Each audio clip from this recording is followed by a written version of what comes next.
Construction industry overseas clients के हवाले से अच्छे और बुरे का ही फ़र्क आएगा। ऐसा एक्सपर्ट साथ चाहिए। 12 करोड़ की इन्वेस्टमेंट पूरी ज़िंदगी की जमा पूंजी लग रही है। अस्सलाम वालेकुम जी, आर्किटेक्ट अख्तर रसूल, और आज की वीडियो में हम बात करने वाले हैं कंस्ट्रक्शन इंडस्ट्री के हवाले से। कंस्ट्रक्शन इंडस्ट्री बहुत बड़ा रोल अदा करती है किसी भी मुल्क की उसके सिस्टम के अंदर, क्योंकि इससे मुंसलिक बहुत ज़्यादा एसोसिएटेड बहुत ज़्यादा इंडस्ट्रीज़ हैं। ये ऐसी इंडस्ट्री है जहाँ पे टोटल काम, अगर हम पाकिस्तान की स्पेसिफिकली बात करें, स्पेशली बात करें, क्योंकि चीज़ें उतनी स्टैंडर्डाइज्ड नहीं हैं, तो बहुत ज़्यादा ट्रस्ट बेस्ड काम चल रहा है, जिसको कहते हैं ना बस चल रहा है। स्पेशली अगर हम बात करते हैं ओवरसीज़ क्लाइंट्स के हवाले से, क्योंकि हम लोग भी इस इंडस्ट्री में हैं, हमने जो फ़र्क देखा है कि ओवरसीज़ क्लाइंट को बहुत ज़्यादा इश्यूज़ फेस करने पड़ते हैं। उसमें सबसे पहले तो ये होता है कि हमारी, क्योंकि अगेन सिस्टम के अंदर इतनी वीकनेसेस हैं और हमने सिस्टम को इतना ख़राब कर दिया हुआ है कि कमिटमेंट, रिलायबिलिटी, ट्रस्ट, ये चीज़ें तो सिर्फ अल्फाज की हद तक तो हैं, लेकिन देखने में, काम में, हमारे तरीक़ेकार में नहीं नज़र आते। अल्फाज में ये ज़रूर हमारे मौजूद हैं।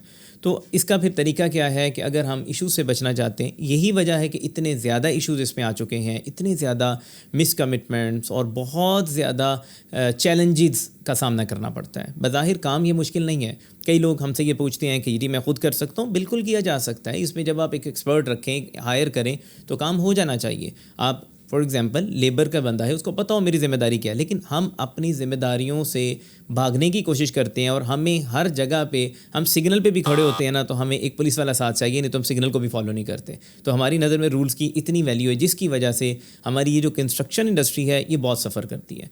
और मेरी नज़र में इसकी मेजर वजह ये है कि कंस्ट्रक्शन में नॉर्मली कोई भी बिल्डिंग्स हैं या रेजिडेंशियल हैं, हाँ जो बिल्डर्स हैं रेगुलर करते हैं, वो अगेन वो एक अलहदा टॉपिक है, वो ख़ुद फिर उस सिस्टम का हिस्सा बन जाते हैं, इश्यूज़ क्रिएट बाज़ दफ़ा करने लग जाते हैं। लेकिन जो अच्छा काम कर रहे हैं उनको अप्रिशिएट करना चाहिए कि इस एनवायरनमेंट में भी अच्छा काम कर रहे हैं। तो इसमें क्या है, इस सारे एनवायरनमेंट में इस इश्यूज़ से बचने के लिए, इस चैलेंजिंग सिचुएशन से बचने के लिए हल क्या है? वो हल ये है कि हम एक दूसरे के साथ शेयर करें अपने एक्सपीरियंसेस को, हम शेयर करें कि कहाँ पे क्या बेहतर है, क्या नहीं बेहतर है। और नॉलेज हो, जब नॉलेज होता है तो किसी भी तरह का डिसीव करना या गलत बयानी करना या एटलीस्ट आपको बेवकूफ़ बनाना में भी थोड़ा मुश्किल हो जाए। तो आज हम थोड़ा सा इसी हवाले से डिस्कशन करेंगे कि कंस्ट्रक्शन इंडस्ट्री में मेनली क्या इश्यूज़ हैं। सबसे पहले हम ये बात करते हैं।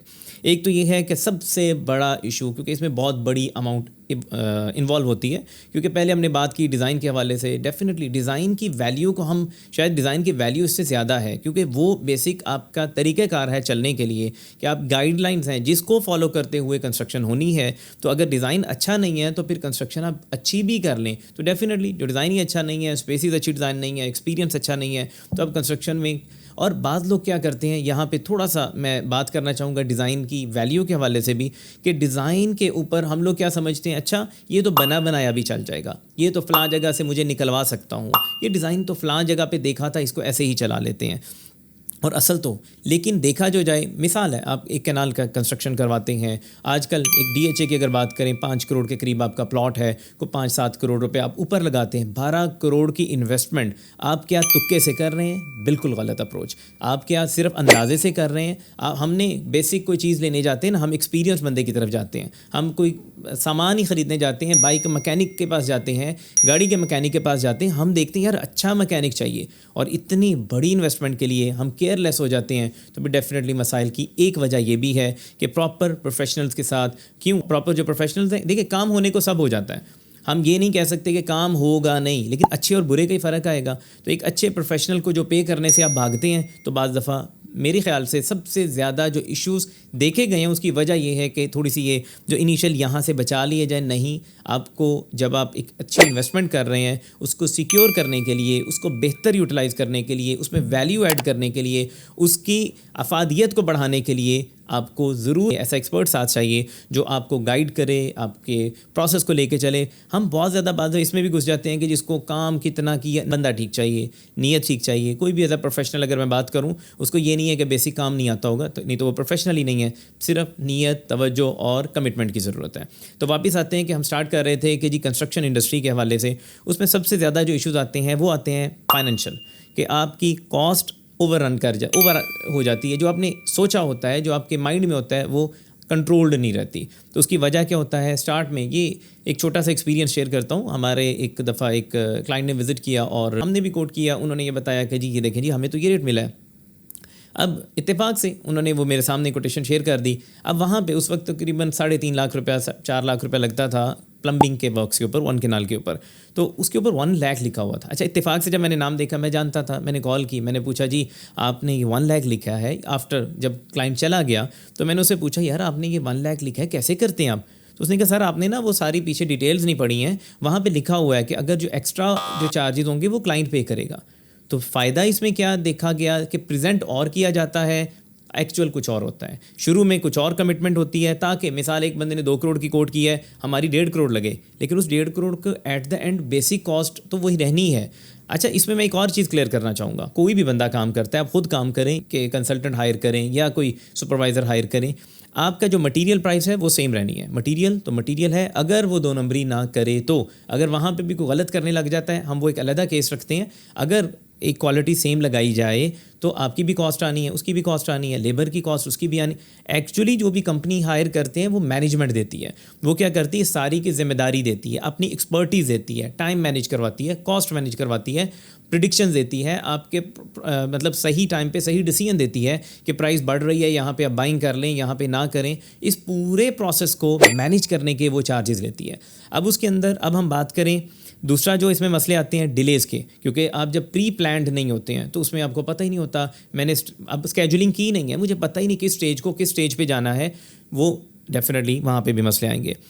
ایڈاپشن سلو, لائک میں سمجھتا ہوں کہ یہ جو انوویٹیو آئیڈیاز ہیں ہم لوگ as a Pakistani as a nation بہت ساری پیچھوں میں ابھی بھی فالو کرتے ہیں, اور فالو بھی تب کرتے ہیں جب اگلے اس کو چھوڑنے والے ہوتے ہیں. تو ایک نیگیٹو اپروچ ہے. بہرحال ہم بندوں ہمارے بہت سارے لوگ بہت کریٹیو ہیں, بہت اچھی سروسز بہت اچھے کام کر رہے ہیں پوری دنیا میں, لیکن یہاں پہ ہم ایک سسٹم کو خراب کر بیٹھے ہیں. اللہ کرے ہم اس کی بہتری کے لیے بھی کوشش کریں.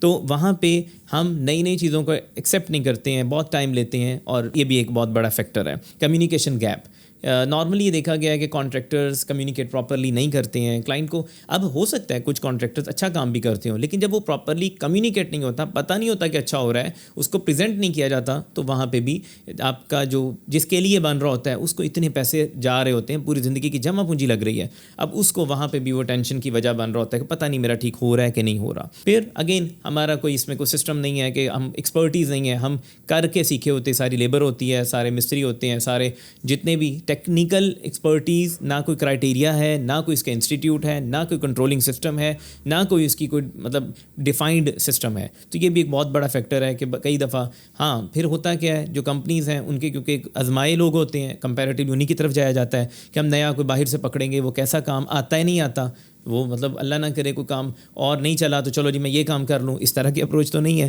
تو یہ بھی پاسبلٹی بنتی ہے. اور پھر ہر چیز کا ریکارڈ چاہیے ہوتا ہے. فار ایگزامپل آپ پروسیس میں ہے, کام کروا رہے ہیں, تو آپ کو ریکارڈ کیپنگ بڑا امپورٹنٹ ہے. کس اسٹیج پہ آپ نے کیا کیا, کیا کرنا تھا, کیسے کرنا تھا, ڈاکیومنٹیشن ہے آپ کی, ہر چیز کی ریکارڈ کیپنگ. تو یہ میجر ایشوز ہیں, جن میں سب سے میجر ایشو جو اسٹارٹ میں نے کہا وہ فائنینشیل جو آپ کا کنٹرول نہیں ہے, وہ میں سمجھتا ہوں ان سب سے بڑھ کے ہے کہ آپ بجٹ پہلے آپ سوچتے ہو یار کہا جاتا ہے نہیں بس 1 کروڑ دا تہاڈا کام ہے, بعد میں جب گھستے ہیں اچھا یہ ہو گیا بڑھتے یہ نہیں تھا, یہ ایڈیشنل ہے, یہ ہے, ہڈن چیزیں نکال کے وہ کہاں سے کہاں بات چلی جاتی ہے. اور بیچارہ سفر کون کرتا ہے, جس نے اپنی زندگی کی جمع پونجی لگانی ہے, جس کی ساری زندگی کی محنت ایفرٹ وہ ایک اپنے بچوں کے لیے آنے والے ٹائم کے لیے ایک سکون کی وہ دینے لگا تھا. اب اس میں نہ صرف وہ فائنینشیل آیا بلکہ اس میں بعد میں سیپیج, اتنے ایشوز آ گئے, اسٹرینتھ کے ایشوز, سیپیج کے ایشوز, پلاننگ کے ایشوز. تو وہ سارے ایشوز وہ ساری زندگی بیچارہ فیس کرتا ہے. تو ہم بینگ اے پروفیشنل ہماری ذمہ داری ہے کہ ہم جس کام کی ذمہ داری اٹھائیں, بیڑا اٹھائیں, اس کو پار کریں. اگر ہم اس قابل نہیں ہیں تو نہ کریں. ہمیں پتہ ہونا چاہیے کہ ہماری اسٹرینتھس کیا ہیں, ہماری ویکنیسز کیا ہیں.